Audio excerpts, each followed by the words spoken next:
சிவனுக்கு விபூதி அபிஷேகம் பண்றாங்க. அந்த திருநீர பிரசாதமா குடுக்குறாங்க ஆமாம். இல்லையா? இப்போ திருநீரை நம்ம வச்சுப்போம், ஆ. சந்தனம் பண்ணுவாங்க, சந்தனத்தை வச்சுப்போம்.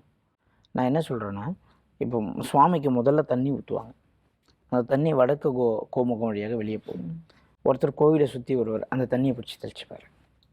அந்த தண்ணி தெளிக்கக்கூடாது. கூடாது. ஏன்னா சுவாமி முதல்ல அப்போ தான் அவருடைய ஓடனை குறைக்கிறதுக்காக பண்ணுறேன்.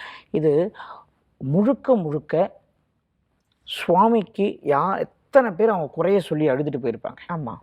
அவர்களுடைய குறையை சொல்லி அழுது போனதுனால சுவாமி அனைத்து பேருடைய நெகட்டிவ் இழுத்ததுனால அவரை ரிலாக்ஸ் பண்ணாதான் அடுத்த பிரச்சனையே அவரால் கேட்க முடியும். அதனாலதான் கோவில்கள்ல அபிஷேகங்கள், நீங்க ஆராதனைகள் எந்த நடக்குது. கோவில்ல போய் வேண்டுதல் வைத்தாலும் அதுக்கு நீங்க அபிஷேகம் பண்ணாதான் அது பரிபூர்ண பூர்த்தி அடையும். ஏன்னா உங்களுடைய பிரச்சனையை நீங்க ஆட் பண்ணி ஒன்று வச்சிருக்கீங்க. அது நடந்த பிறகு நீங்க எவ்வளவு தூரம் அவருக்கு அந்த நெகட்டிவ் கொடுத்தீங்களோ அதை என்ன பண்ணும், அபிஷேகத்தின் மூலியமா கிளென்ஸ் பண்ணிடணும்னு சொல்றேன். அபிஷேகம் என்பது ஒரு கிளென்சிங். அப்ப கோமுகம் வழியா வர அந்த பால் இல்ல இளநீர் அதெல்லாமும் தெளிக்க கூடாது.